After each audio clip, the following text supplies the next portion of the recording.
کیا ہو اگر سارے انسان زمین سے غائب ہو جائیں؟ آپ اس زمین کے 7.6 بلین لوگوں میں سے ایک ہیں، لیکن اس کا کیا مطلب ہے؟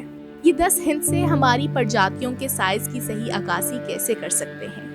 کیا ہم واقعی اس سیارے پر اپنے اثرات کو سمجھ سکتے ہیں؟ فی الحال زمین پر اپنی موجودگی کو بہتر طور پر سمجھنے کے لیے ہم متعدد اعداد و شمار پر غور کرتے ہیں، جیسے کہ سڑک پر ایک ساتھ کتنی کاریں ہیں یا روزانہ کتنی ای میلز بھیجی جاتی ہیں۔ لیکن شاید ہمیں یہ سب کچھ دور کرنے کے لیے مزید بتائے گا ہمارا سوال: اگر تمام انسان اچانک کرۂ ارض سے غائب ہو جائیں تو کیا ہوگا؟ انسان کے غائب ہونے کے پہلے سیکنڈ ہی افراتفری پھیل جائے گی، گاڑیاں بغیر ڈرائیور کے آپس میں ٹکرائیں گی، ٹرینیں پٹری سے اتریں گی اور ہوائی جہاز آسمان سے گریں گے۔ پہلے گھنٹے کے اندر پوری دنیا میں بڑے پیمانے پر بلیک آؤٹ ہونا شروع ہو جائے گا۔ کوئلے کے پلانٹ سے پیدا ہونے والی بجلی کا ایندھن ختم ہونے کے بعد ناکام ہو جائے گی، جبکہ ہوا اور پانی سے چلنے والے نظام بھی انسانی نگرانی کے بغیر بند ہو جائیں گے۔ اگلے دن کمپیوٹر تباہی سے بچنے کے لیے جوہری ری ایکٹرز کو بند کرنے کے لیے اپنی مرضی سے کام کریں گے۔ دنیا طاقت کے بغیر مکمل ہو جائے گی، لیکن ایٹمی بحران کم از کم وقتی طور پر ٹل جائے گا۔ تیسرے دن لندن کا بگ بین آخری بار بجے گا، کیونکہ اسے ہر 3 دن بعد مرمت کی ضرورت ہوتی ہے۔ بگ بین میں اب گھومتے جانوروں سے بھری گلیوں میں آوازیں لگائیں گے، ہزاروں پالتو جانور اور چڑیا گھر کی مخلوقات کو آزاد ہونا پڑے گا یا بھوک کا سامنا کرنا پڑے گا۔ 10 دنوں کے اندر جوہری پاور پلانٹس میں حفاظتی اقدامات بالآخر ناکام ہو جائیں گے، جس سے دھماکوں کا سلسلہ شروع ہو جائے گا اور زہریلی تابکری جاری ہوگی۔ دنیا بھر میں متاثرہ علاقوں میں جنگلی حیات مر جائے گی، لیکن دوسری جگہوں پر دوسری نسلیں غالب ہوں گی۔ گھریلو مویشی شمالی امریکہ کے عظیم میدانی علاقوں میں چلے جائیں گے، جہاں وہ آزادانہ طور پر چر سکیں گے۔ سپر مارکیٹیں چوہوں سے متاثر ہوں گی اور سابقہ پالتو جانور اپنی بقا کی کوشش میں جنگلی بن جائیں گے۔ چند سالوں میں جن شہروں کو ہم آج آسانی سے پہچانتے ہیں، وہ تبدیل شدہ قدرتی تھیم پارکس کی طرح نظر آئیں گے۔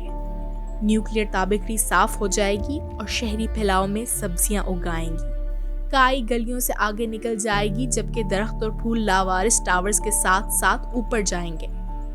30 سال کے بعد ہم جن سیٹلائٹس کو دریافت کرنے کے لیے ترتیب دیتے ہیں، وہ واپس زمین پر گریں گی۔ ان کا ڈیٹا اکٹھا کرنے والا کوئی نہ ہوگا۔ مکانات اور فلک بوس عمارتیں بوسیدہ یا منہدم ہو جائیں گی۔ کچھ ساحلی علاقوں میں پورے شہروں کو سمندر کے ذریعے دوبارہ حاصل کر لیا جائے گا، اور پرانے بحری جہاز جو ڈوب گئے تھے نئے مرجان کی چٹانوں کی بنیاد ہوں گے۔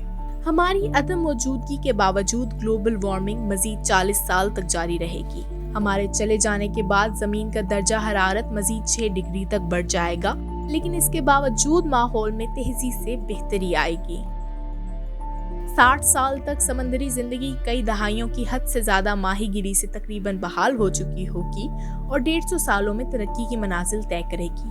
شہری ماحول اپنی فطری حیثیت پر بحال ہو جائے گا۔ انسانی وقت سے پہلے کی طرح لندن دلدل میں واپس آ جائے گا، اور وینکوور جیسے شمالی شہروں میں عمارتوں کے کنکال برف کی تہہ سے باہر نکل آئیں گے۔ لاس ویگس شاید ایک بڑے ریت کے قلعے کی طرح نظر آئے۔ 230 سالوں میں پودوں نے جو انسانوں کی غیر موجودگی میں پروان چڑھے ہیں، فضا میں موجود اضافی کاربن ڈائی آکسائیڈ کو ختم کر دیں گے۔ بہت بڑے جنگلات شمالی امریکہ کے مشرقی نصف حصے کو دوبارہ حاصل کر لیں گے، اور ہماری موجودگی کا واحد ثبوت اسٹیل اور پلاسٹک ہی ہوں گے۔ آج کی شاندار نشانیاں آہستہ آہستہ زوال کا شکار ہو جائیں گی۔ انسانوں کے غائب ہونے کے 500 سال بعد دنیا کے جنگلات سب سے زیادہ صحت مند ہوں گے۔ 100 سالوں میں قدرتی دنیا انسانی وجود کے آخری نشانات کو مٹانے میں کامیاب ہو چکی ہوگی۔ لہٰذا اگر آپ نے کبھی سوچا ہے کہ اس زمین پر 7.6 بلین لوگوں میں سے ایک ہونے کا کیا مطلب ہے، تو اس کے بارے میں اس طرح سوچیے۔ اس حقیقت کو چھپانے میں 250 سے زیادہ سال لگیں گے کہ ہم یہاں تھے۔ زمین پر ہمارا تسلط بہت بڑا اور ناقابل یقین ہے، اور جبکہ انسان پتلی ہوا میں غائب نہیں ہو سکتے ہیں، ہمیں اپنے سیارے کو معمولی نہیں سمجھنا چاہیے۔ آپ ہماری دنیا کو ایک بہتر جگہ بنانے میں کس طرح مدد کریں گے؟